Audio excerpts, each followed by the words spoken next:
Welcome to another episode of the Cat Breeding for Beginners podcast. I'm Pamela and I breed British Shorthairs in Perth, Western Australia. I have a real passion for cat breeding and exhibiting, and I want to share my knowledge and experience with you. I'm on a mission to help new cat breeders go from feeling intimidated, confused and having trouble getting started to confidently breeding happy and healthy cats whilst enjoying this amazing hobby. Before we get started, make sure you visit my website and download your copy of my helpful guide, Advice to New Breeders, where experienced breeders share some great tips they wish someone told them when they started breeding. You can find the link on my homepage at www.catbreedingforbeginners.com. Just look for the picture of Angelica with her kittens. If you've been listening to my podcast for a little while, you'll understand that sometimes I talk about things that are very specific, technical breeding cat topics, and sometimes I go a little bit deeper than that. Today's going to be one of those ones where I go a little bit deeper. And our topic is, how do you and the people around you live with your breeding cats?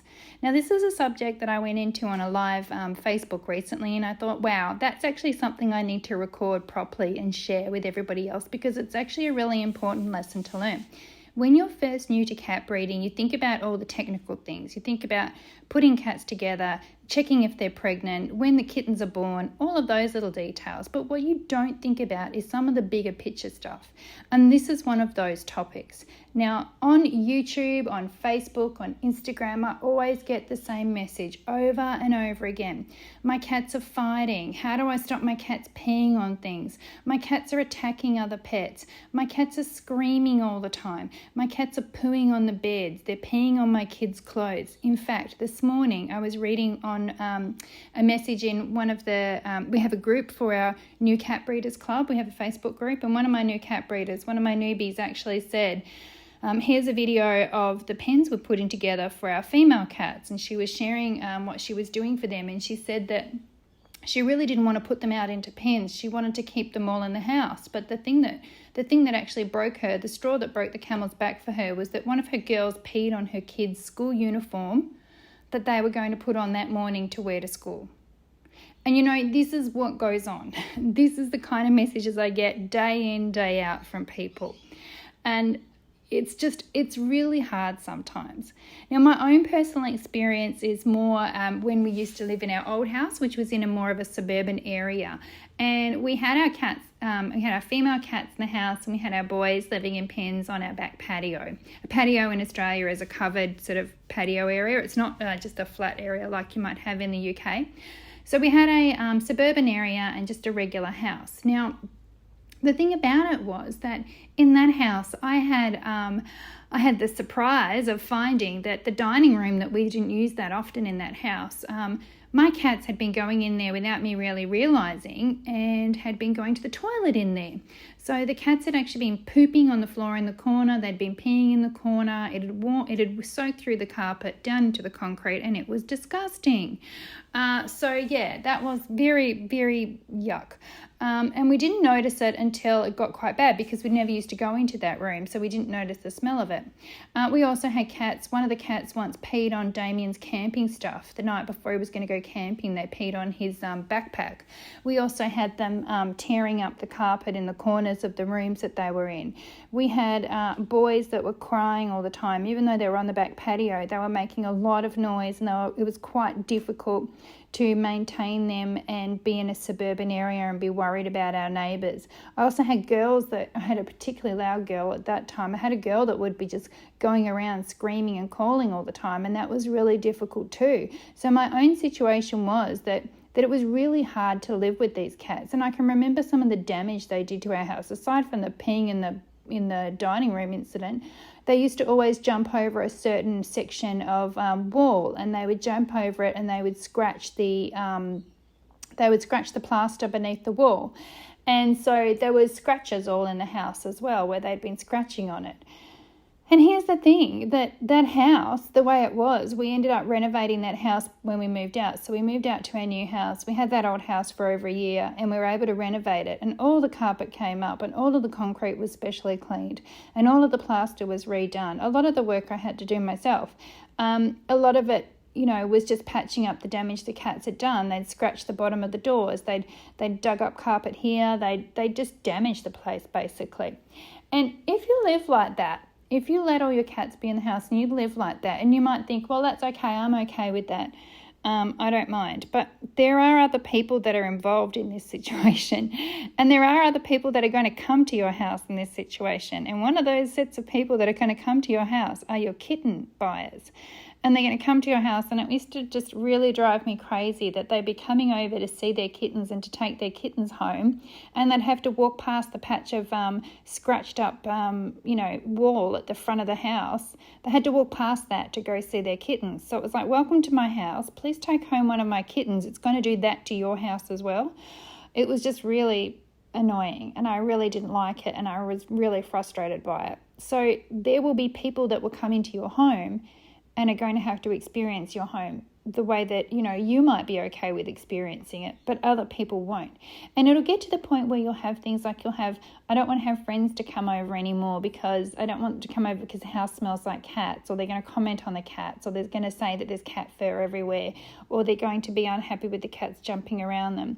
When it gets to the point where it's interfering with your life like that, then that's a huge problem. And you won't notice it creep up on you, because it will. And then one day you'll just be sitting there thinking, I don't know how I can live like this anymore. And I never want you to get to that place. I never want you to get to that place. So what can you do about it? Well, the first thing you need to do is you need to plan right from the very start. Right from the very start, when you decide to start breeding cats and when you get your first cats, you need to plan what you're going to do.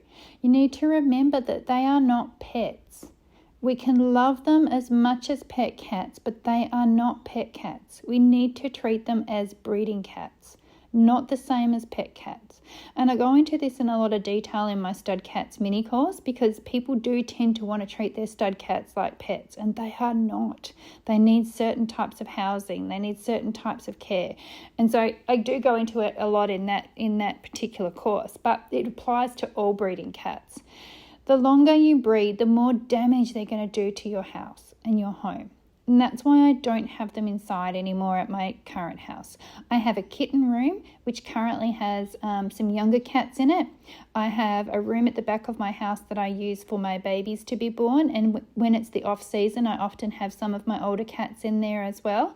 I currently have 2 cats that are in the house. And then the rest of my cats are kept in my very nice air-conditioned cattery, which has heated beds for winter. And then the other cats are actually kept in outside pens, and you've seen them on my YouTube channel, I'm sure. So I have housing for all of my cats. I don't have them all jammed into my house. I do have cats in my house, but I only have 1 or 2 at a time. Okay, sometimes I have more than 1 or 2, but I manage it so that there's not a lot of damage being done to my house. It's also important that you learn that cats are very hormonal. They're very hormonal, and if you leave them to wander around freely in your house, they are going to get noisier and noisier and pissier. The girls will be really noisy because they want to tell the boys that they're there. So they'll walk up and down your hallway, they'll walk for every room, they'll check it out, looking for a boy, crying. And then they'll piss around the place as well, excuse my language, but they'll pee everywhere because they want to let the boys know that they're there. So what do you need to do with them? You need to confine them. And if you don't have ability to put them into a cattery situation or into outside pens, you need to confine them to a room. It might be a large pen in that room, even just for when they're calling. It might be something like the cages or the collapsible tents and things that we use for birthing time. You might have to put them into one of them just while they're calling. If you leave those females to walk and wander around your house, they're going to be really noisy, which can be a problem for your neighbours. It can also be a problem for the other people in your house, and they're going to pee on things and poo on things and just be difficult. So the best thing to do is to confine them to a room, confine them to a bathroom, a large pen that's in a room, and keep them from wandering around. Now, it's not that you're going to keep them in there permanently. I don't like the idea of confining cats permanently to, say, a bathroom in your house. I think that they should have their own space that's theirs. But for a temporary solution, that's what you need to do. The other thing I want to tell you is that it is your hobby. It's your thing. Don't inflict it on your family. Don't inflict it on your partner. Don't inflict it on your housemates, the people you live with. If you want them to help you in the future and be supportive of you and your hobby, you need to make sure that you do not inflict it on them. Now, they don't have to be someone that is fully on board with your hobby. And people assume that my partner Damien is. Now, my partner Damien, he is very happy with our cats. He's not, unhappy with our cats. He loves our cats. He loves, help. He loves the cats, and he will help out with them. He helps me every night when it comes to feeding. He helps me with the trays. He helps look after them while I'm away. He's very happy to do those things, but it is not his hobby. It is not his hobby, it's my hobby.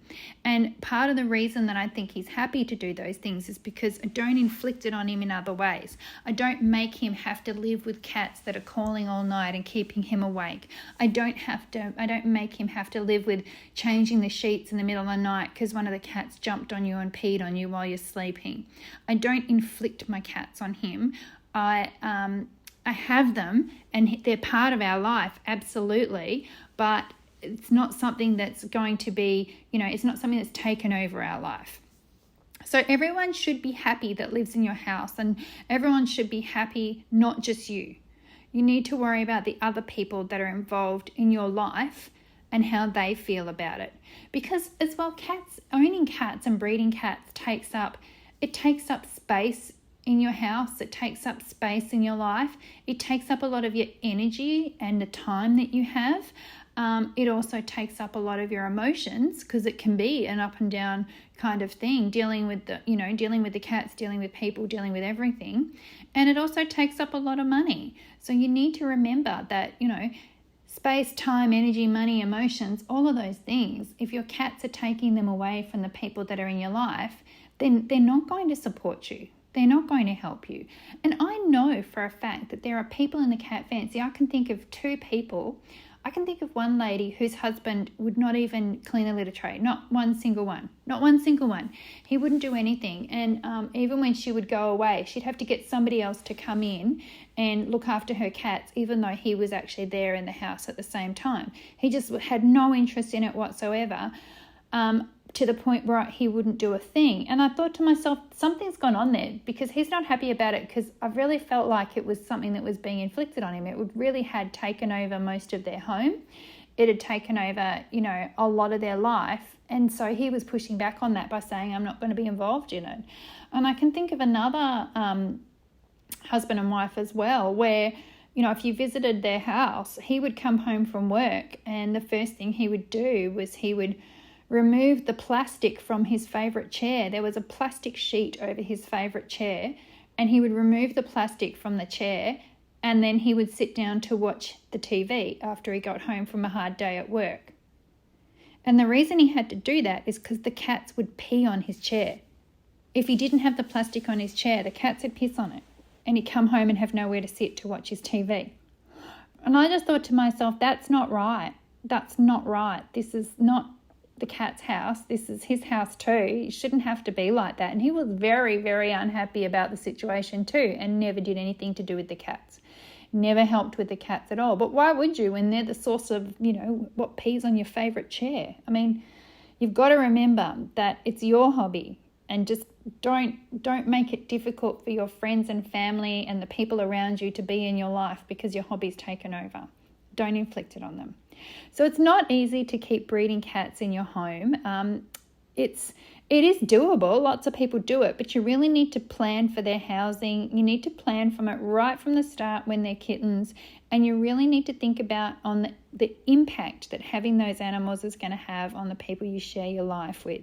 You really need to consider that, and it's really important to have all of these sort of thoughts going through your head now at the beginning of your breeding, rather than trying to struggle to keep up later and put out fires and deal with dramas later.